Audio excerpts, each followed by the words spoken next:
লিজিক্রিল্লাহি আজ্জা ওয়া জাল্লা, এখানে আল্লাহ তাআলা জিকির করা হয়। ওয়াস-সালাত, এবং সলাত আদায় করা হয়। ওয়া কিরাআতিল কুরআন, এবং কোরআন তেলাওয়াত করা হয়। কয়টা কাজ বলেছে? 3টা কাজ। 1 নম্বর আল্লাহ তাআলার জিকির, যাবতীয় তাসবিহ তাহলিল, এরপরে নামাজ, এরপরে কোরআন তেলাওয়াত। এই 3 কাজ ছাড়া রাসূল বলেছে এই ঘরে অন্য কোনো কাজ তোমরা করো না।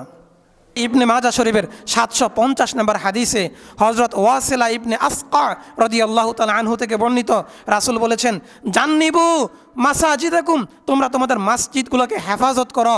এখানে 8টা বিষয় বলেছেন। 1 নম্বর সিবিয়ানাকুম, তোমাদের মধ্যে ছোট ছোট যে সন্তান, ছোট ছোট বাচ্চা রয়েছে, তাদের মধ্যে যেই বাচ্চাগুলো একটু দুষ্ট প্রকৃতির, তাদের থেকে মসজিদকে হেফাজত করো।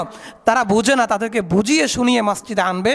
যদি তারা না বুঝে মসজিদে এসে যদি মসজিদের পবিত্রতা নষ্ট করে, তাহলে তোমরা তাদের থেকে মসজিদকে হেফাজত করো, ওই বাচ্চাগুলোকে মসজিদে আসতে দিবে না। এই হাদিস থেকে অনেক আলেমরা বাচ্চাদেরকে ধমক দিয়ে মসজিদ থেকে বের করে দেয়, কিন্তু আমি বলবো না, বাচ্চারা মসজিদে আসবে, তবে ওই বাচ্চাদেরকে বুঝিয়ে শুনিয়ে আগে বুঝাবেন, ছোটোবেলা থেকে শিক্ষা দিবেন, এটা আল্লাহর ঘর, এখানে এসে কথা বলা যাবে না। রাসূল বলেছে এই সমস্ত বাচ্চা থেকে মসজিদকে হেফাজত করো।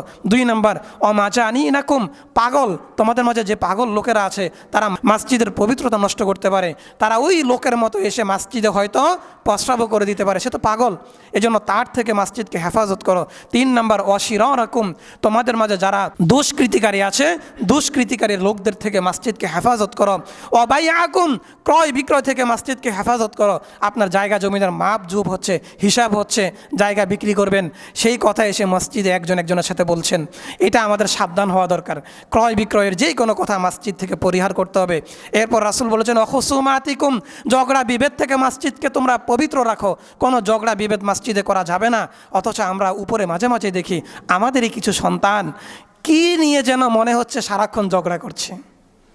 এজন্য উপরে যারা আছেন আপনারা খুব কান খুলে শুনেন, অথবা পেছন থেকে একজন উপরে গিয়ে তাদেরকে বোঝান যে মসজিদ কথা বলার জায়গা নয়, ঝগড়া করার জায়গা নয়। এরপরে বলেছে ওয়ারফ আসওয়াতিকুম, বলেছে তোমাদের আওয়াজকে উঁচু করবা না। সুবহানাল্লাহ, মসজিদের পবিত্রতা কী জিনিস, মসজিদে আওয়াজকে উঁচু করা পর্যন্ত রাসূল নিষেধ করেছেন। আর আমরা সেই হইচই উঁচু আওয়াজে যারা ইবাদত করছে তাদেরকেও আমরা ডিস্টার্ব দিচ্ছি। এরপর রাসূল বলেছেন ওয়া ইকামাতা হুদুদিকুম, এই মসজিদে তোমরা হদ কায়েম করতে পারবে না।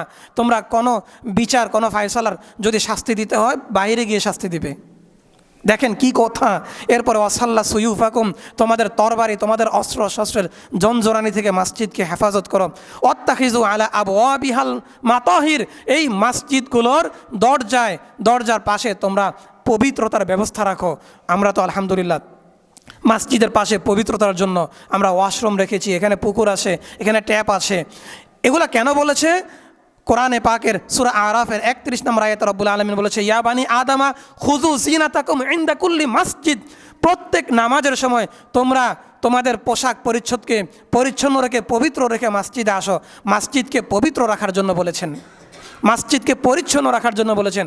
মসজিদে এসে মসজিদের আদব হচ্ছে আমরা এটুকু পর্যন্ত করব না, আমাদের 2-1টা দাড়ি এভাবে আসার পরে যদি আসে সেটাও আমরা পকেটে নিয়ে নিব, মসজিদে ফেলবো না। আমার চুল যদি পড়ে সেটা আমি পকেটে নিয়ে নেব, মসজিদে ফেলবো না। এটা হচ্ছে মসজিদের আদব। মসজিদে বসে আপনি নখ কামড়িয়ে নখ ফেলবেন মসজিদে, এটা মসজিদের আদবের খেলাফ। আপনার নখ আপনি বাসা থেকে হাতে করে নখ নিয়ে আসছেন, সেই নখ মসজিদে রেখে যাবেন কেন? তাহলে তো আপনি মসজিদকে আল্লাহ মাফ করুক আস্তাগফিরুল্লাহ আস্তাগফিরুল্লাহ আস্তাগফিরুল্লাহ আপনি ডাস্টবিন বানিয়ে দিলেন। নখ চুল এগুলা কোথায় ফেলে মানুষে? ময়লা আবর্জনা কোথায় ফেলে? তো আপনি তো মসজিদে ফেলে এটা প্রমাণ করলেন যে মসজিদ ডাস্টবিন। বাজারে শোরগোল হয়, আপনি মসজিদে এসে শোরগোল করলেন, আপনি প্রমাণ করে দিলেন এটা বাজার। এরপরে রাসূল বলেছেন ওয়াজাম্মিরুহা ফিল জুমাই, তোমরা জুমার দিবসে অন্ততপক্ষে সপ্তাহে 1 দিন এই মসজিদকে সুগন্ধময় সুন্দর পরিচ্ছন্ন রাখো, মসজিদের প্রবেশ দ্বারগুলো সুন্দর রাখো, পরিচ্ছন্ন রাখো। কি সুন্দর, কি চমৎকার কথা। এই জন্য এই মসজিদের আদবগুলা থেকে আমরা ইনশাল্লাহ নিজেরা সচেতন হব, আমাদের সন্তানদেরকে সচেতন করব যে মসজিদ পবিত্র স্থান।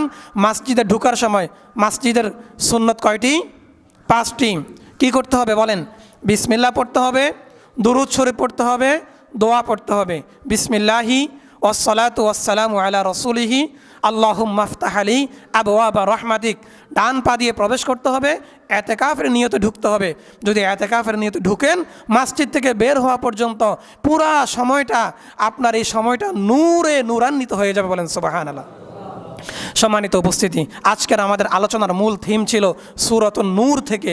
নূর শব্দের অর্থ কি? আলো। এই সূরা নূর থেকে আমরা যে আলোচনা শুনেছি, এই আলোচনার দ্বারা আমরা আমাদের জীবনকে আলোকিত করার চেষ্টা করব তো ইনশাআল্লাহ। আল্লাহ রাব্বুল আলামিন আমাদেরকে তৌফিক দান করুক। ওমা তৌফিকি ইল্লা বিল্লাহ।